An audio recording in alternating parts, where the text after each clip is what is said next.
గౌరవనీయులైన పాత్రికేయ మిత్రులందరికీ నమస్కారం. ఈరోజు నిజానికి నా ఆరోగ్యం పూర్తిగా కుదుట పడకపోయినా మరి మా పెద్దలు పార్టీ అధ్యక్షులు కేసీఆర్ గారి ఆదేశం మేరకు, ఎందుకంటే మేము వ్యక్తిగతంగా ఎన్ని దూషణలైనా పడతాము, ఎన్ని తిట్లైనా తింటాము, ఎన్ని అవమానాలైనా సహిస్తాం. కానీ గత సంవత్సరన్నర కాలంగా మమ్మల్ని నోటికొచ్చిన బూతులు మాట్లాడినా, నోటికొచ్చిన పద్ధతిలో దూషించిన, చివరికి మా నాయకుడి చావును కోరుకుంటూ నికృష్టపు రోత మాటలు మాట్లాడినా మేము భరించుకున్నాం, సహించుకున్నాం, కోపాన్ని తమాయించుకున్నాం, పంటి బిగున బరాయించుకుంటూ వస్తున్నాం. వ్యక్తులుగా మమ్మల్ని అందరినీ, ఇక్కడ కూర్చున్న వాళ్ళందరినీ ఎన్ని తిట్టినా పడతాం. శాసనసభలో కానీ బయట కానీ ఎంత రోత మాటలు మాట్లాడినా పడ్డాము, పడతాం. కానీ వేల మంది త్యాగాలతో, దశాబ్దాల పోరాటాల ఫలితంగా, అందులో ముఖ్యంగా ఏ రాజకీయ పార్టీ అందులో లేని నాడు, ఆనాడు టీఎన్జీఓలు అమోస్ గారి నేతృత్వంలో, ఇంకా అంతకంటే ముందు బుద్ధిజీవుల నేతృత్వంలో రాజకీయ నాయకులు కనీసం ఆనాడు మేలుకోకముందే మేలుకొని విద్యార్థులు, ఉద్యోగ సంఘాల నాయకులు పోరాటానికి శ్రీకారం చుట్టి అల్టిమేట్గా కేసీఆర్ గారి నాయకత్వంలో అమరుల త్యాగాల ఫలితంగా ప్రజల ఆశీర్వాదంతో సాధించిన తెలంగాణ రాష్ట్రాన్ని అవమానించే విధంగా, ఈ రాష్ట్ర భవిష్యత్తుకు ఒక శాపం పెట్టే విధంగా నిన్న ముఖ్యమంత్రి రేవంత్ రెడ్డి మాట్లాడిన దారుణమైన మాటలు ఏవైతున్నాయో అని చూసిన తర్వాత ఆరోగ్యం బాగాలేకపోయినా, ఇంకోటి బాగాలేకపోయినా, ఏదేమైనా సరే ఖచ్చితంగా నువ్వు పోవాల్సిందే, మాట్లాడాల్సిందే. పార్టీ తరఫున పార్టీగా మనం చెప్పాలి, మన వాదన పార్టీగా మనం చెప్పాలి తెలంగాణ ప్రజలకు కొన్ని వాస్తవాలు అని మా అధ్యక్షులు, తెలంగాణ తొలి ముఖ్యమంత్రి కేసీఆర్ గారి ఆదేశం మేరకు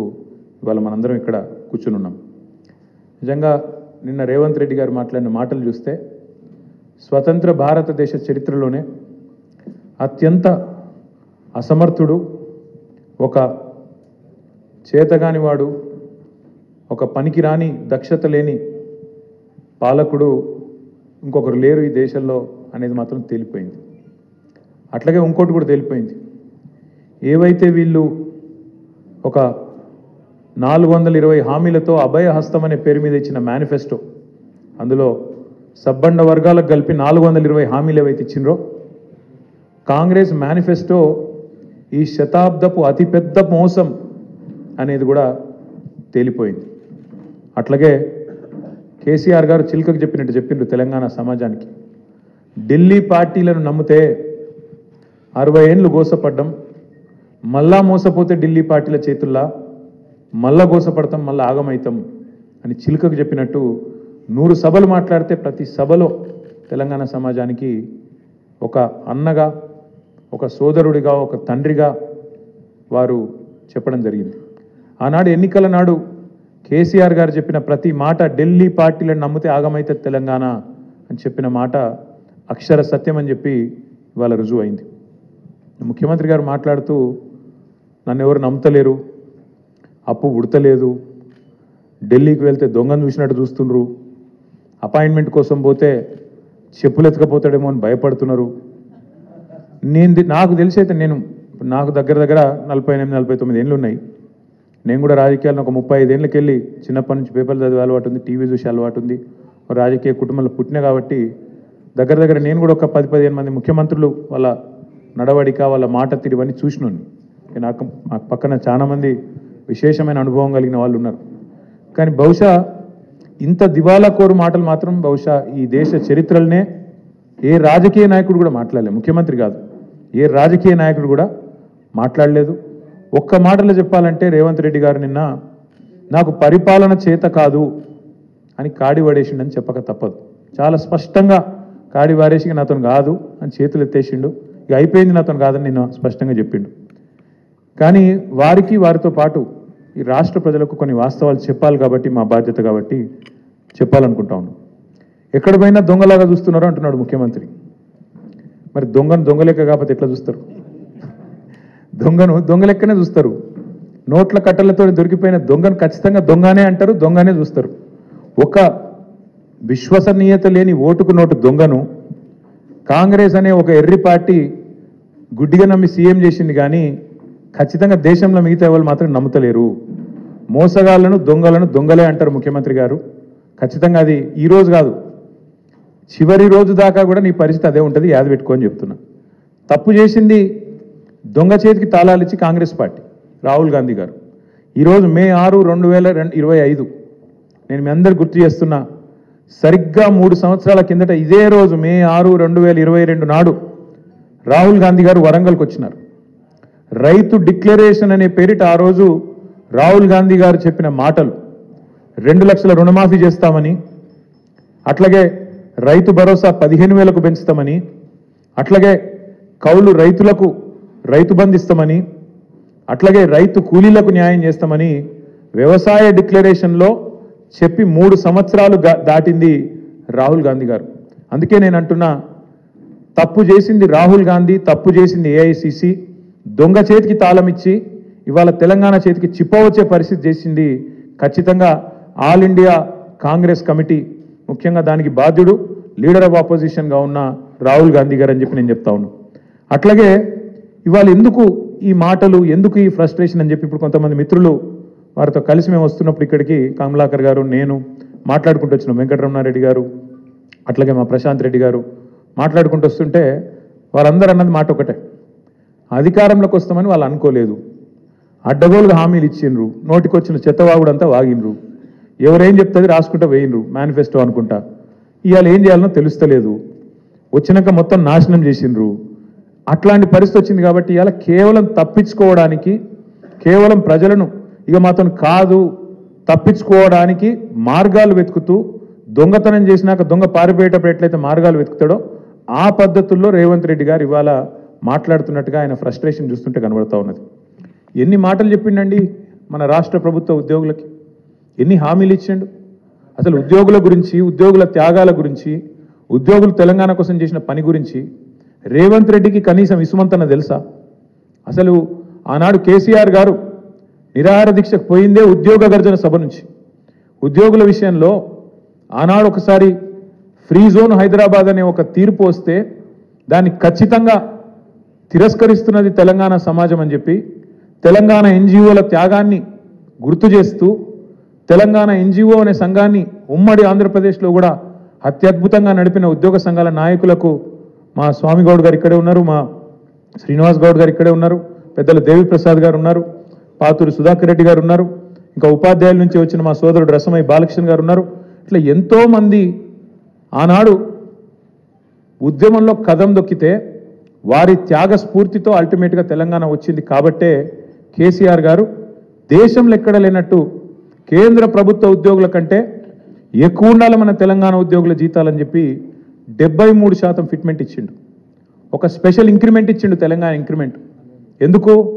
ఒకటే కారణం, ఉద్యోగులు వేరు మేము వేరు కాదు, ఉద్యోగులే ఉద్యమకారులై కదం దొక్కిండ్రు, ఉద్యోగులే అత్యద్భుతంగా ఆనాడు పెన్ డౌన్ చేసిన సకల జనుల సమ్మెలో తమ ఉద్యోగాలు పోతాయనే ఇబ్బంది కూడా లేకుండా, ఆలోచన కూడా లేకుండా తెలంగాణ కోసం కొట్లాడిన ఆ సోదరుల్ని ఇవాళ అవమానించడం అంటే, వాళ్లకు మిగతా రాష్ట్రంలోని ప్రజలకు చిచ్చుపెట్టే ప్రయత్నం చేయడం అంటే, ఇది ఒక ఉద్యమ ద్రోహి అయిన రేవంత్ రెడ్డి మాత్రమే చేయగలుగుతాడు తప్ప ఇంకోటి చేయలేడు. ఎందుకంటే ఆయనకు అవగాహన లేదు. ఉద్యమంలో ఆనాడు భుజం భుజం కలిసి మాతో నడిచిన ఉద్యోగులను మేము కడుపులో పెట్టుకొని చూసుకున్నాం. ఎందుకంటే వాళ్ళది మాకు పేగు బంధం.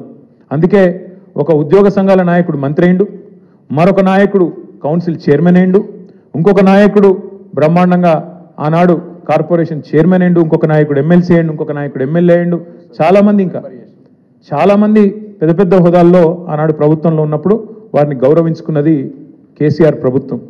ఇవాళ ఉద్యోగులు అడుగుతున్నది ఏంటి? మీరు చెప్పిందే కదా, మీరే చెప్పింది. ఒక పేజ్ నెంబర్ 28 మేనిఫెస్టో, టీఎస్ఆర్టీసీ సిబ్బంది సంక్షేమం, ఆర్టీసీ కార్మికులను ప్రభుత్వంలో విలీన ప్రక్రియ పూర్తి చేసి 2 పీఆర్సీ బకాయిలు వెంటనే చెల్లిస్తాం, వచ్చే పీఆర్సీలో ఆర్టీసీ కార్మికులను చేరుస్తాం, రాష్ట్ర ప్రభుత్వ ఉద్యోగులతో సమానంగా అన్ని వసతులు సదుపాయాలు కల్పిస్తాం.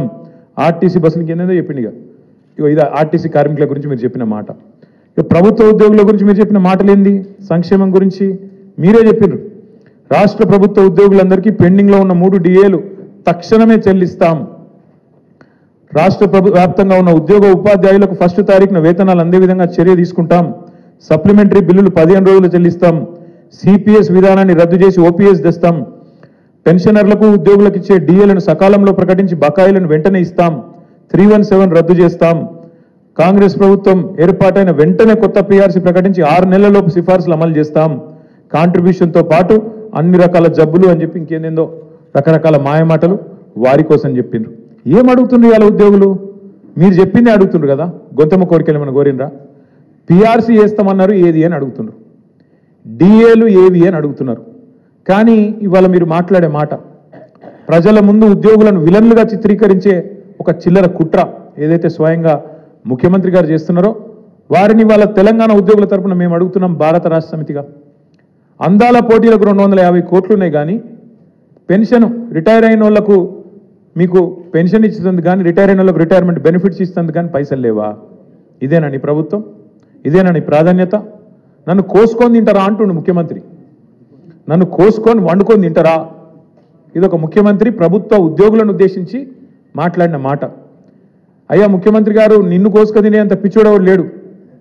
నువ్వే నీ తలమాసిన విధానాలతో రాష్ట్రాన్ని కాల్చుక తింటున్నావు.